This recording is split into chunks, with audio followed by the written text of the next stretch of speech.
What's going on, my beautiful people? We are here another great day inside the Black Actor Studio. I'm your host, Danny Royce, and joining me today is a multi-talented actor, writer, producer, and entrepreneur. You've seen him recently in Blackish, The Last OG, opposite of Tracy Morgan, and many more. Don't move a muscle. You're tuned into Black Hollywood Live, the world's first digital broadcast network devoted entirely to urban entertainment and pop culture. Tune in right now. Hey, that's those keys start playing. What's up? We are inside the Black Actor Studio. Our guest today has made a name for himself here in Hollywood. One of young Hollywood's busiest stars, because he's everywhere, on the rise. Full-time writer on the hit Starz series Survivor's Remorse. You've seen him appear in blockbusters like The Equalizer, Training Day, one of my favorites, Live Free or Die Hard. The Black Actor Studio is very proud to welcome Alan Maldonado. Appreciate that. What's good, man? Thank you, man. Everything is good, man. Good. Thanks for coming. Man. No problem. Thank you for having me, man. Yeah, it was a pleasure. Yeah. And so how you doing today? Man, I'm doing excellent, man. Yeah. Just a little tired. Yeah. a little tired. Tired. Being everywhere is exhausting. Right. But I wouldn't change a thing. Right. I hear you. I hear you. So I want to start off right from the beginning and just say I love the work on Blackish. Thank you, man. Thank you, man. I'm very proud of what we've been able to accomplish with that series, man. Our fifth season. Right. It's fifth crazy. Season. That's crazy. What's one of your favorite memories from that show, like so far? Wow, man. I just think the first season, the rap party, and just seeing, everybody from Kenya down just being appreciative of what we were doing. To be able, we were kind of, at the forefront of, I guess, this new diversity wave of more black shows on television. Right. Blackish was one of the first and few at that particular time. It was Blackish. It was Survivor's Remorse, and it was the Carmichaels. It wasn't a lot of us on air, and to be able to get the notoriety and just the appreciation of what we were doing and was, incredible to me. As an actor, you find yourself in a position of you just want to have a job. Yeah. You just want to have a job, and then to have a job and then it be something as impactful as that show has grown to become. It's a blessing, man. Yeah, it's a blessing. Definitely. Definitely. Well, congrats, and I'm looking forward to a lot more. Yeah. We're still running. We're still going. We're still running, right? Yeah. Well, we're going to get back to some of your credits later on. But I like to start off every show with the beginning. Where were you born? Man, I was born in Bellflower, California, which is, a neighbor city to Compton, where I grew up till I was about 9. Until I was 7. Then I moved to Rialto. Which is, what I claim is my hometown. Nice. Being that I grew up there, I was molded there as a young man.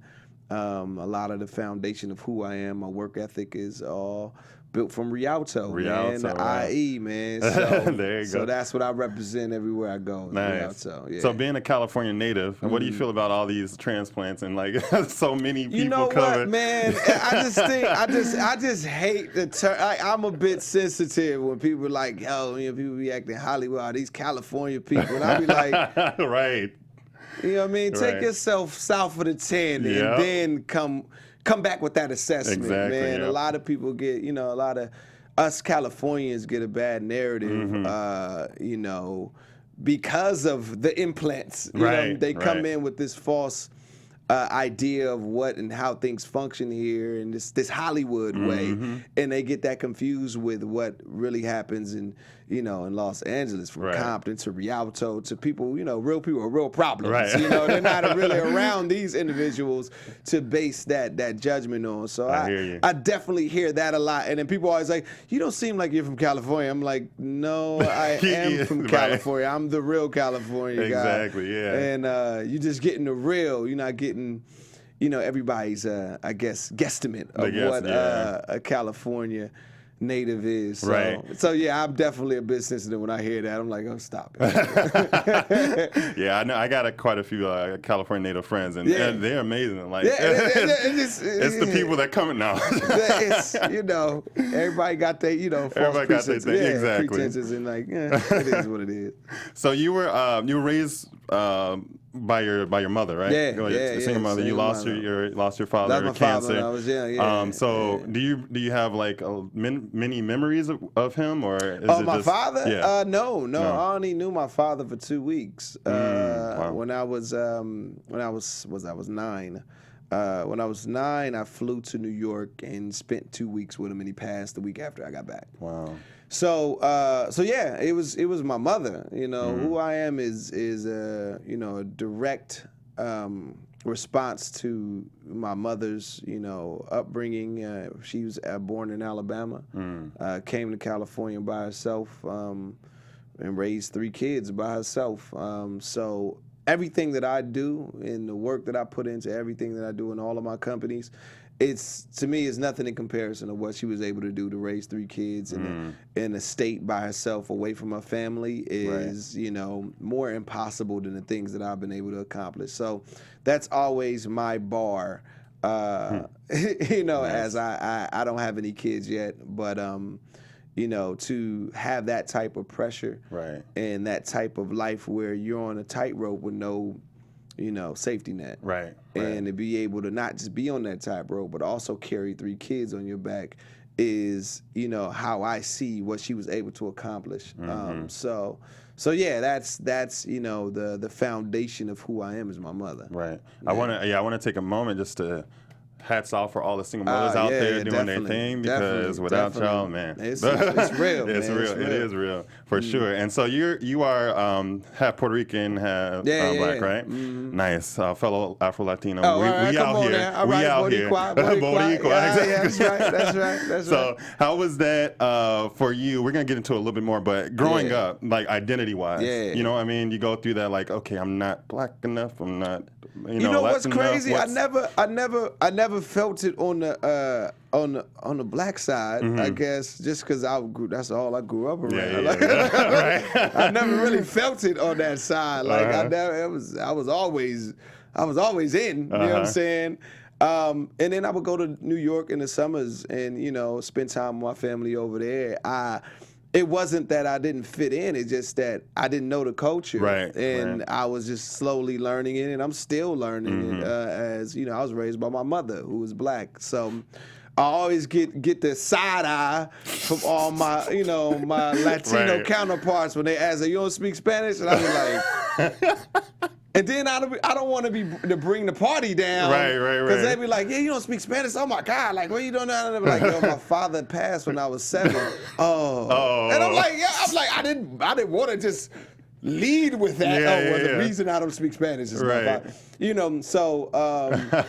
So yeah, like that's always something. But through it all, I've never had an issue with identity at all, just because I've always been myself. Nice. I never really leaned on my ethnicity to define my personality. I like that. I got along with everybody in high school. It didn't matter what you were, color, nice. Where you were from the hood or from, the suburbs. I got along with everybody. Nice. I never really, got caught up in that. Okay, that's dope.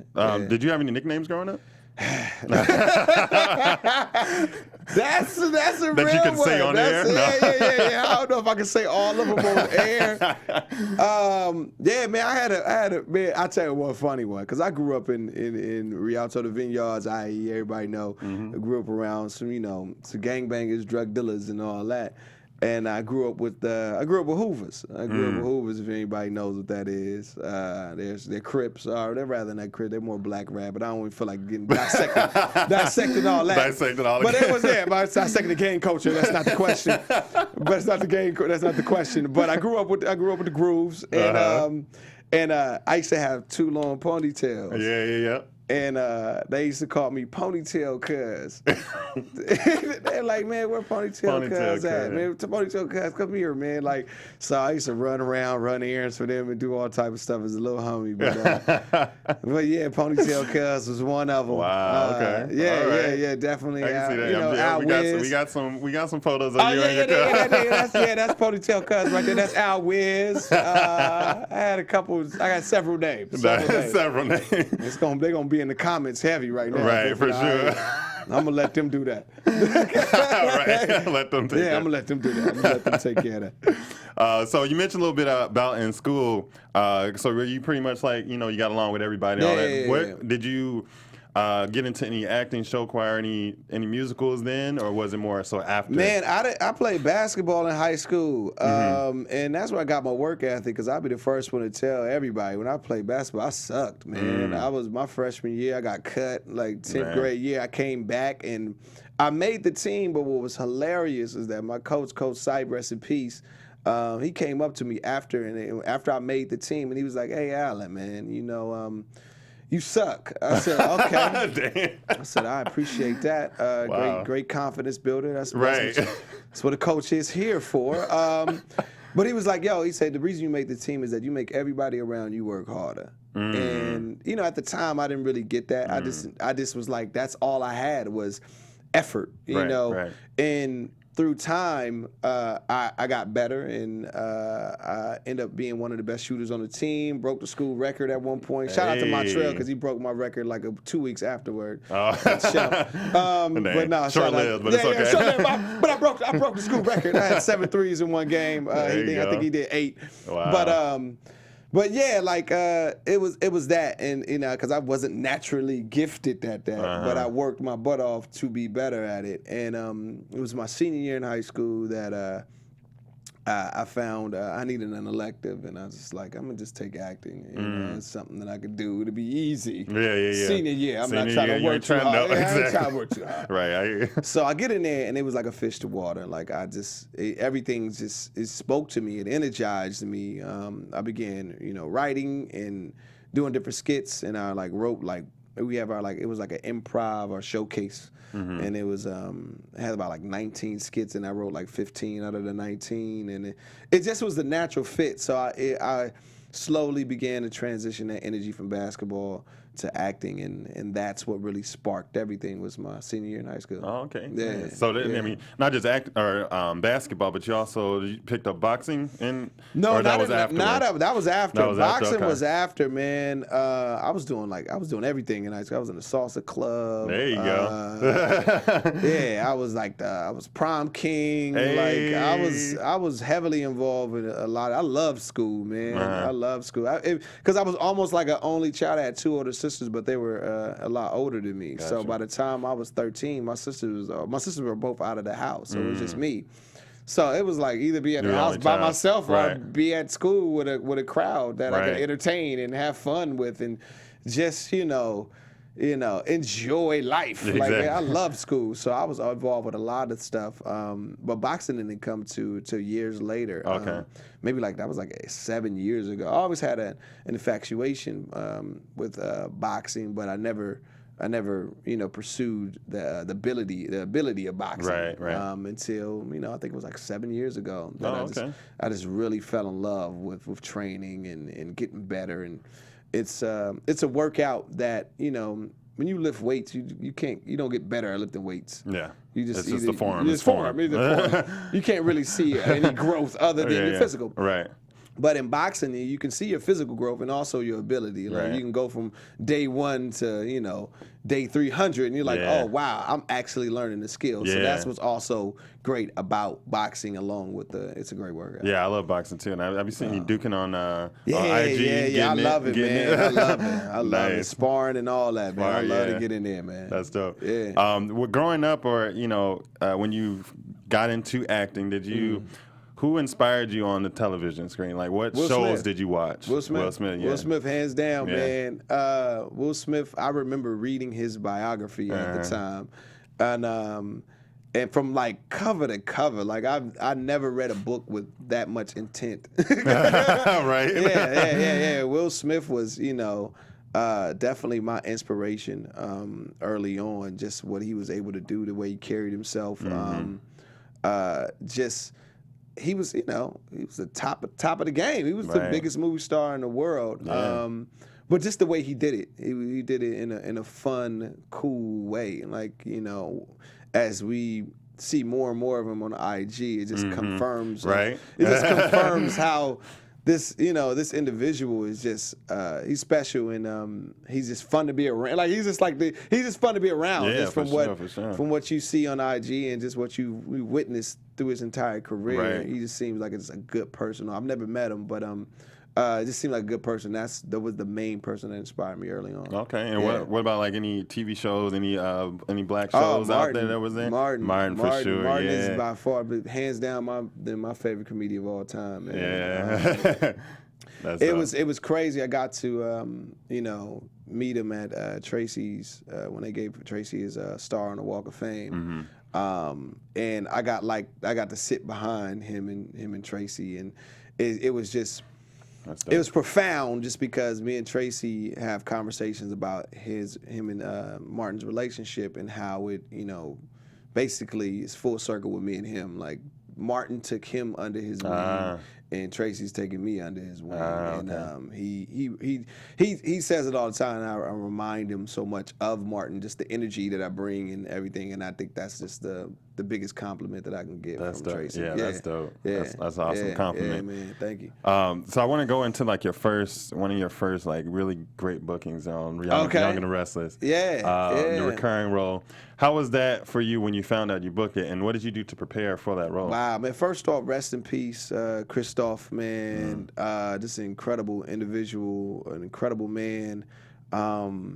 Just very sad, you know, when I heard of his passing, just because he was another person that really looked out for me when I got on Young and the Restless, man. Right. It wasn't too many of us on there. No. Wasn't too many of us on there, and it was really cool of him embracing me because I'm fresh out the hood. Yeah. Fresh. Wowzers. Fresh out the hood, not refined at all. Jagged. Ghetto, straight from the block. There you go, right there. There you go, straight from the block, man. I was rough around the edges, to say the least, man. Yeah. I don't really just go to the store. I go into the prepare for the role, but I just remember. Go ahead. I just remember it was just to let you know where I was at, the level of ghetto where I was at. I remember it was a Christmas party. It was a formal Christmas party. God. Formal Christmas party. And the whole time, the people around me like, yo, you got to go in a suit. And I'm like, nah, man, I don't do suits, man. From the block, I'm coming up there. I'm keeping it real. Right. I'm keeping it real, man. Like I'm coming there with my Timbs on. I got my jeans. I got the leather Avrex. I spent $800 on this leather. You know what I'm saying? I'm about to bust this. It's about to go out. Yeah. Man, I pull up to the event. I'm sticking out like a sore thumb. I can see all the black people in there like, oh. I can't imagine. All the black people put their hands in. I'm like, oh. And I'm wearing it with confidence, and I'm still walking around. Everybody looking like, who the heck is this dude with the leather jacket on? Man. And I just remember, shout out to Shamar. I just remember hitting the corner, and Shamar Moore was like, yo, like, oh, I was like, yo, I'm loving it. Like, yo, he was going crazy over the outfit. Nice. Me wearing this leather jacket, man. And then fast forward, this is a full kind of story to it all. Like, I know I'm kind of missing the question, but at the end of my stint, because the reason I ended on Young and the Restless was I got in a car accident. Yep. And I'll dig into the car accident in a second. Yeah. But and part of my recovery, I was able to go to the next year's Christmas party. It was a formal. Again. Yep. I learned my lesson. I got a cane because I broke my leg in the car accident. So I got a cane. I got my suit on, and I'm there, and I'm like. Still ghetto. Still, I had like a whole like app. What is it? the hors d'oeuvre tray. Oh, the hors d'oeuvre tray. Yeah. Hors d'oeuvre. I just had one. I just had the whole plate. Oh, I said, just give me the whole plate. Just eating off. Yeah, this whole plate. It was some coconut shrimp. Oh my God, it was some giant coconut shrimp. I was tearing up. I was like, nah, just leave the whole. They're like, what? No, just give me some. Tray. I was wilding. Funny. So I'm in there eating off the tray. Shamar Moore hits the corner. Guess what he got on? He got the full leather jacket on. He's like, yo, what are you doing? Like, what happened? I was like, yo. So it was love, man. It was love on Young and the Restless, man. But preparing for this preparing for the audition was incredible. As I like to, I consider myself an actor's actor. I know a lot of people are seeing me with the comedy stuff as of late, but the first 10 years of my career was all dramatic, like crying, the whole nine, just heavy work. And I definitely wear that as a badge of honor. The acting chops that I was able to possess. To be able to groom during that time. So, when it came to the screen test, like I went in there guns blazing. I gave it my all. And I had an incredible performance at the screen test where they call him Bob, but Bob is like one of the heads over there. He comes out of the back room and they think everybody's frozen. They saw a ghost. Again, I'm oblivious to all of this. Right. And he come, I'm like, yo, what's up, man? He's like, yo, I just want to let you know that was incredible. I think you're incredibly talented. I had to come out here and meet you myself. Nice. Again, all right, cool. Right. So I'm walking off, people like, yo, you know that boy, like he never comes out the room. I'm like, what? I'm like, okay. Nice. I get a call from my manager. Shout out to the Prez, Robert. He's been my manager since I was 17. Nice. He was like, yo, you didn't get the part. I said, what do you mean? Like the dude came out the back. Like right. He don't never come out the back. I'm over there repeating it like I know the context of it all. He don't never come out the back. Like, what you mean? He's like, nah, but he said, but Bob created the role for you. Nice. He created the role. He's like, he only guaranteeing you 3 episodes, but he created a role for you. And I was like, wow, I didn't even know that was a possibility. Right. That 3 turned into 17, and the only reason I ended, the reason I ended my Young and the Restless stint was I was hit by a drunk driver. Right. So I want to definitely get into that, but first, as far as like comedy and drama, right? Because there's some actors right now they're like, oh, I'm only drama. I'm a dramatic actor. Right. How important is it to you that actors get that experience of improv, get that experience of comedy? I just think it's to everybody's strength, man. I refer everything back to basketball as that was my first love. Like, there's certain players that are just great shooters. There's certain players that are good at the post. There's certain players that are great rebounders. There's certain players that are great, passing the ball. Right, but then there's certain players that are just great all around. I urge for every actor to be as well-rounded as possible. But at the end of the day, Ray Allen is still in the Hall of Fame for shooting threes. Right. You know what I'm saying? He figured out what he was great at and honed in on that and became a star from that. Like, for sure. I never would criticize anybody for, sticking to their strengths and being able to, grow in that space. I think it's ludicrous to think if anybody any less of an entertainer, being that, he can only play one instrument. Like, but if he can play it. But if he's great at it, what's the problem? Exactly. So, I mean, again, you definitely want to, as to, in the art form of it all, be able to do as much as you can, but at the end of the day, man, focus on your strengths and really and build around that.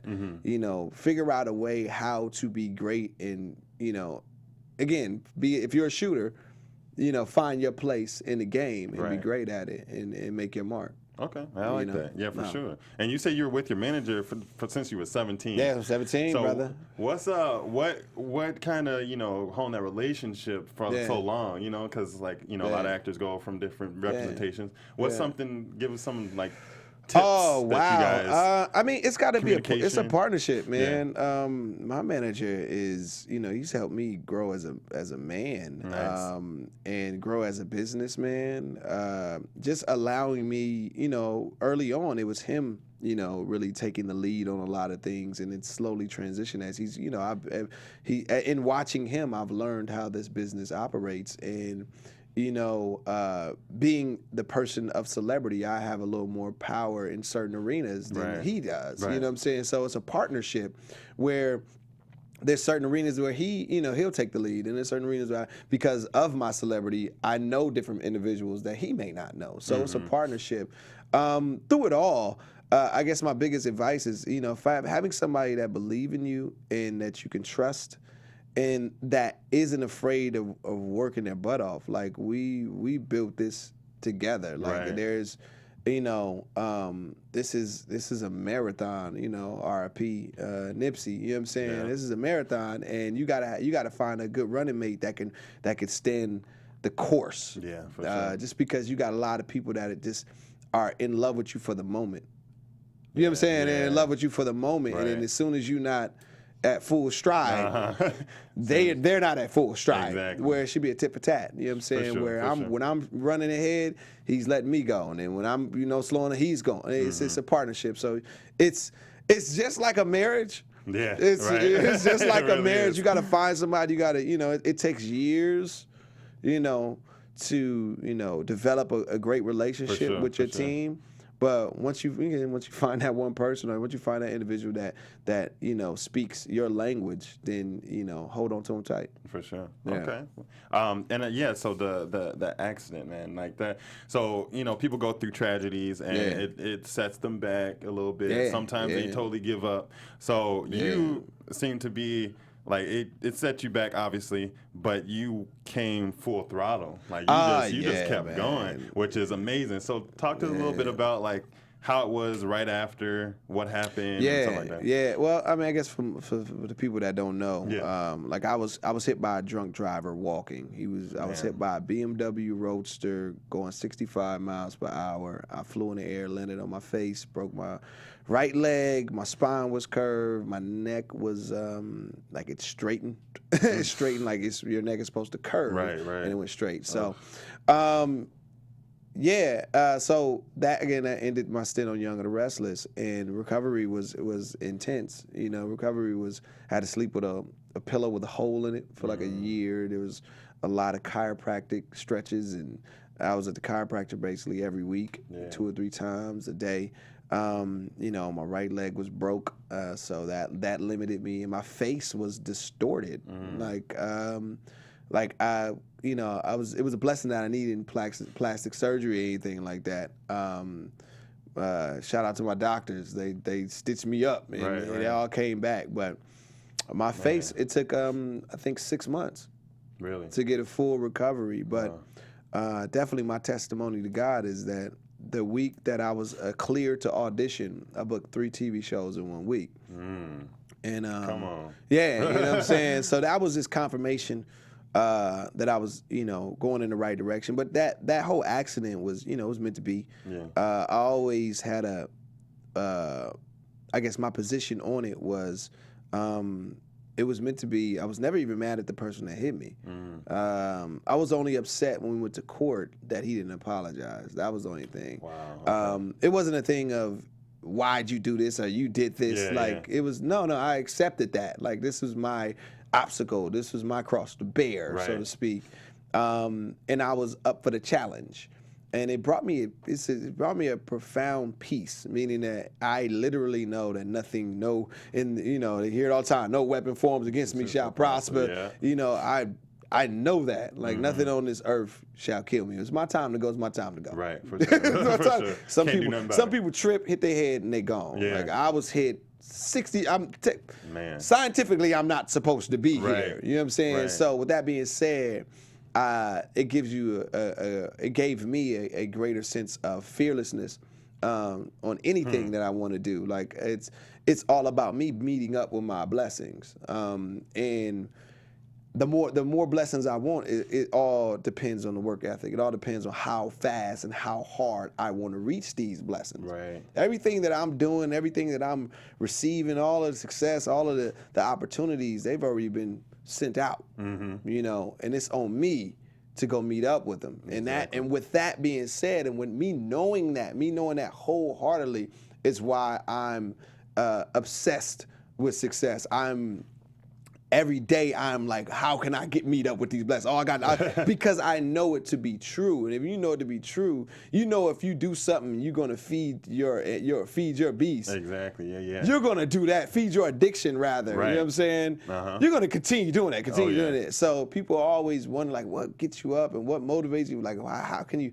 Where do you get all the energy from? And I'm like, because I know it to be true. Yeah. I know it to be true. I know that God has put down all these blessings for anybody, for everyone, you know. But it's up to you to get up and go get them. Yeah. Go get them. It's up to you. And how fast you get them. If you want to walk to it, you may get to 1, 2, 3 in your lifetime. Maybe. Yeah, maybe, right? Yeah. With me, it's never a thing of how great can you be. You know, how if it's never a thing of if you're great. The question is, how great can you be? Yeah. So if you walk and I meet up with 3 blessings, okay. If I run, I may meet up with 10. Now, what if I build a car? Yeah. And I just start going 65 down this thing. How many blessings? And that's my mentality. That's dope. That's I like my that. mentality. I like that for sure. Thank you. I just want to take a moment to just thank you again for being No here. problem. No problem. Thank you to Black Hollywood Live and AfterBuzz TV for allowing us to be here inside the Black Actor Studio. Thank you all for watching right now. If you're watching live stream, thank you for tuning in. And so I want to get into a couple more of your credits. You know, Last OG, obviously working with Tracy. What's one of the biggest inspirations or moments that you've had from him working with him? Wow, several. I guess the first one would be that I remember the first season that we were shooting in Brooklyn. That's his hometown. That's, you know, where he planted his roots and, you know, what he believes in and all the community work that he does. While we were out shooting, I saw 3 people cry. I saw 3 people cry in talking to him and just of their love for him and how he was able to recover from his accident. And that's something that we share and we were able to relate. And just how impactful we are as entertainers to people, and the power that we possess. You know, making people, having the ability to make people laugh is a gift. Yeah. And it's something that, you know, people around the world really need, especially with the world as the way it is and the dark times. You just want to laugh sometimes. And Tracy has been, you know, a staple for Brooklyn and for these individuals walking up to him and just so appreciative of him being alive and being able to do what he's always done and continue to make people laugh was impactful to me. It's like, wow, it was just a live representation of what we are and what we represent as entertainers to the world. So yeah, that was incredible. Nice. And so tell us a little bit about like your character, and something that you've done offset to prepare and on set. Oh man, Cousin Bobby is built off of all those years I spent in Harlem, Wagner Projects, what up? You know, with my cousins, all of my Puerto Rican cousins, and just MEN, all of them cats out there in Harlem, man, that I just grew up with. And Cousin Bobby is a mixture of a lot of individuals and just the life and energy that Harlem once possessed, man. Like I went to Wagner the other day. It's just not the same, you know. Gentrification is real. Yeah. And there's the pros and cons to it, you know. The neighborhood is getting nicer. It's getting more expensive too. It's pushing a lot of the community and just the blood and the life out of it. It's not the same. And then I just remember the fun energy, just the liveness of Harlem growing up, and that's what Cousin Bobby possesses, is a lot of those, you know, characteristics from those individuals. The green hair was, you know, definitely something I came in with. I literally showed up. I literally showed up with green hair. Oh, really? Just because I was adamant on how I saw this character. that I wasn't even I didn't even ask because Like, I I knew if I asked, they would have told me no. Right. Because they didn't really see it. It's just because I wanted to be able to bridge the gap between, Tracy's situation. He's been gone for 15 years, and me being, the younger version of him, rather, being in the middle of, his generation and the millennials and just all of that, and just the gentrification of it all, where he's a dude from the streets, but the dudes from the streets aren't the same as they were 20 years ago. Right. So that's where, in part, why the hair is green, along with I definitely not to say I fought, but I requested to have my brother Clyde's name as a neck tattoo. All of these things are things that I came in with, and the idea of how I saw Cousin Bobby.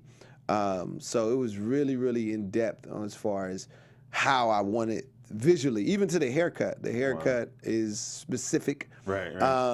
Again, it has an old school vibe to it. It's a W. The W. It's a W. But it was old school vibe with the name, but it's new. Like it was, everything is very specific. If you really watch, and that's what I'm very proud. That's where the actor in me. Like I'm very into detail, so that's what I wanted to add to Cousin Bobby. Okay. Man. Yeah. So also just the other actors, owning your character. Yeah. Can you talk a little bit about like just owning your character and becoming your character on and off set?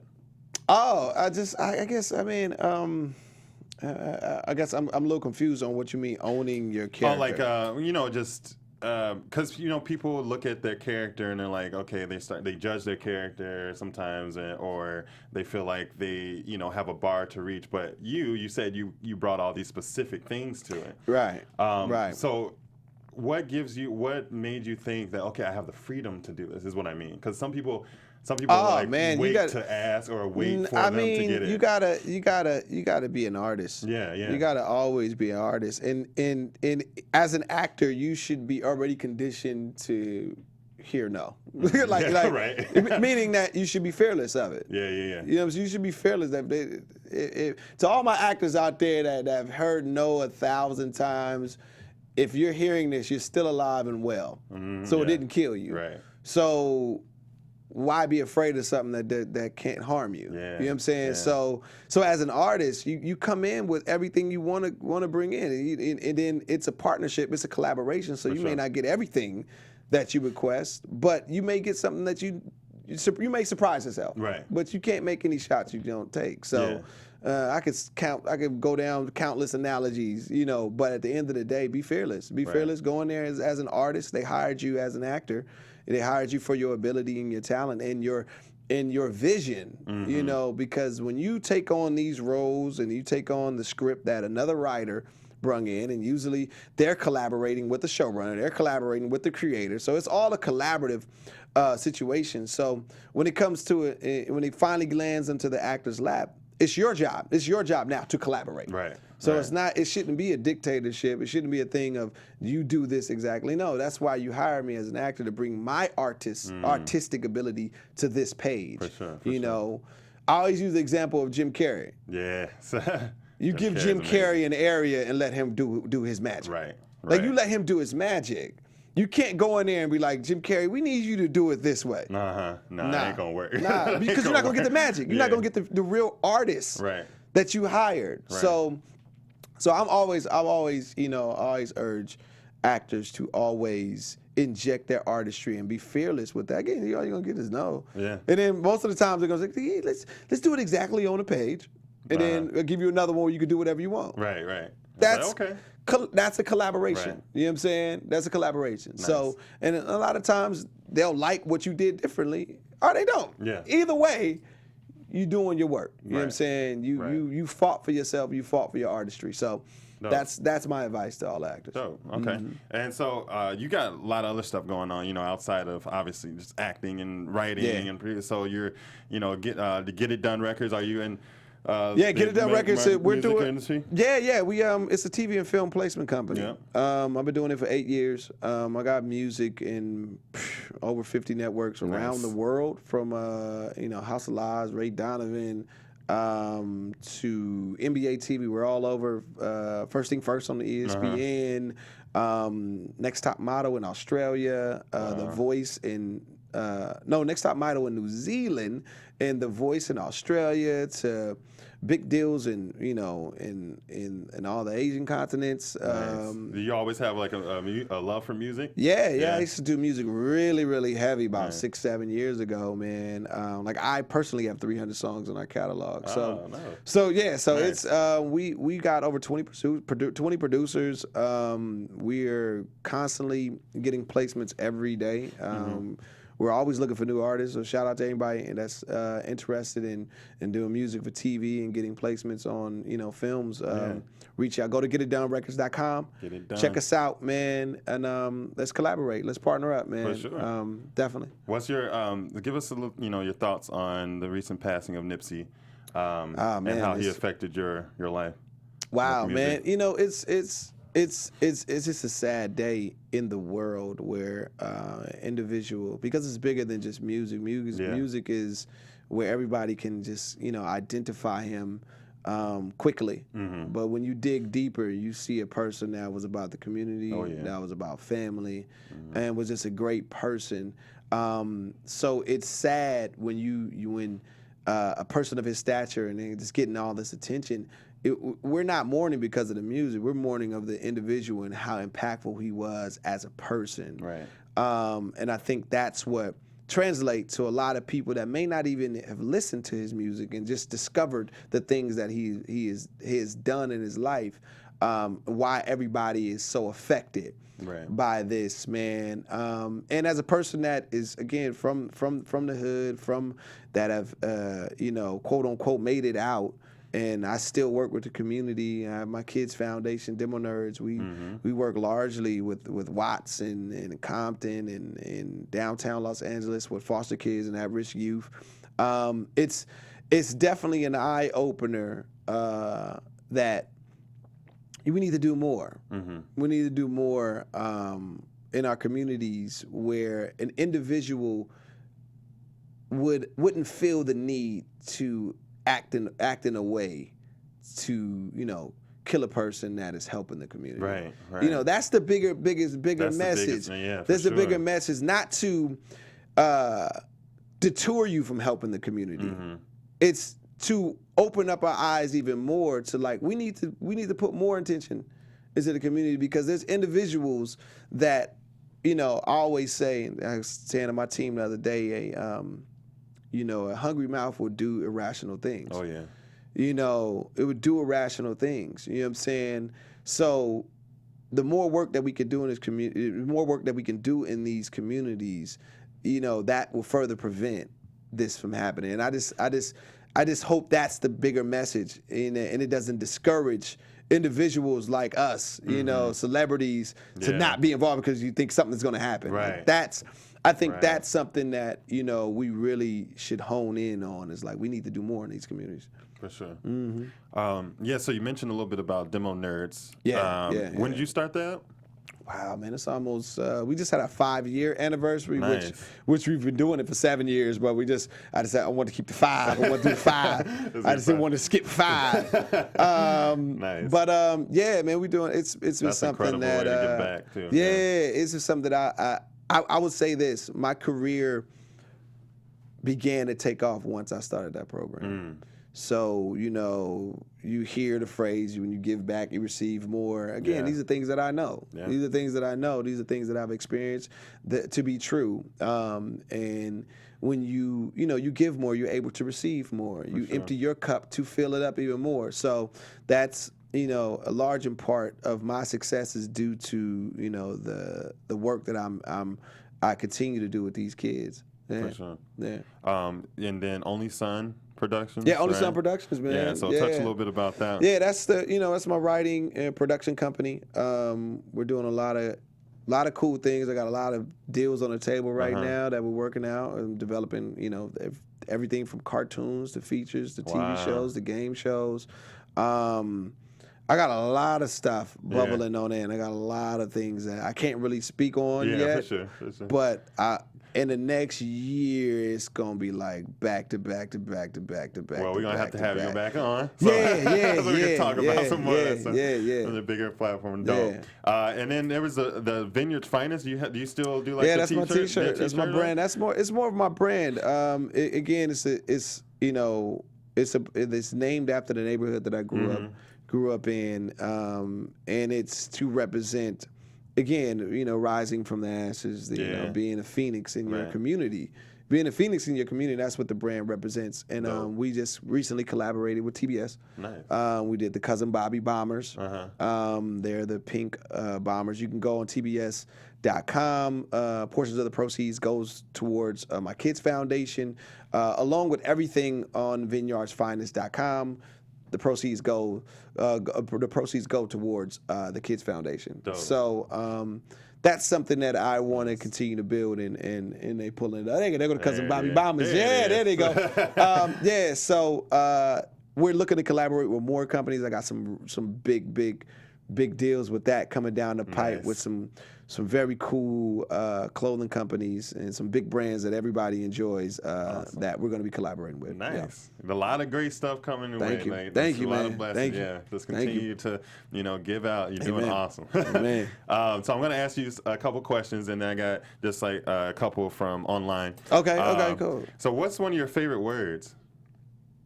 It's a curse word. Can I say it? Can I say it? I can't say it. Right? So give us the first letter.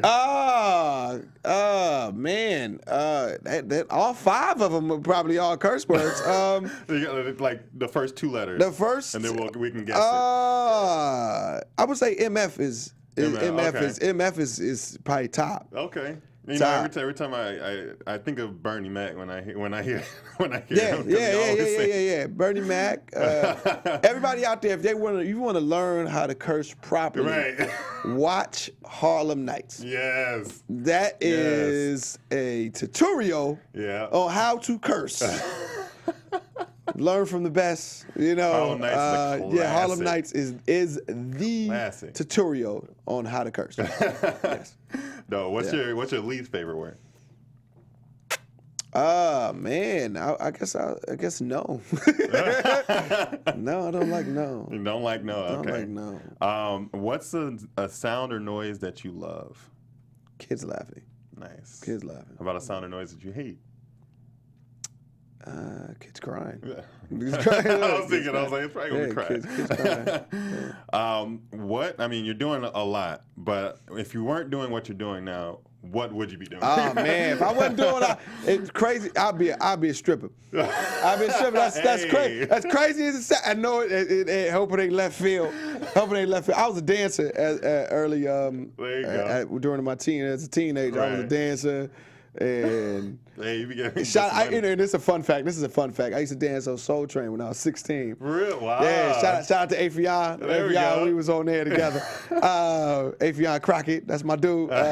Do you watch the series now? I haven't watched it yet. I got to check it out. But that was like the series is way before past, when I was I was on there. But even my mama know. Even my mama know. Like I was in the gym. I was like, yo, if this acting thing don't work out. And everybody that know, I was gonna be at Right Track. I was gonna be at Right Track stripping. I was gonna get that money. You're talking about. Well, good thing that it did work out because it affected a lot more lives. I'm sure. Just in case. Hey, let it all fall off tomorrow. Right. Catch me at the strip club. Going up. Going up. Right. Going up. Bring your ones. Right.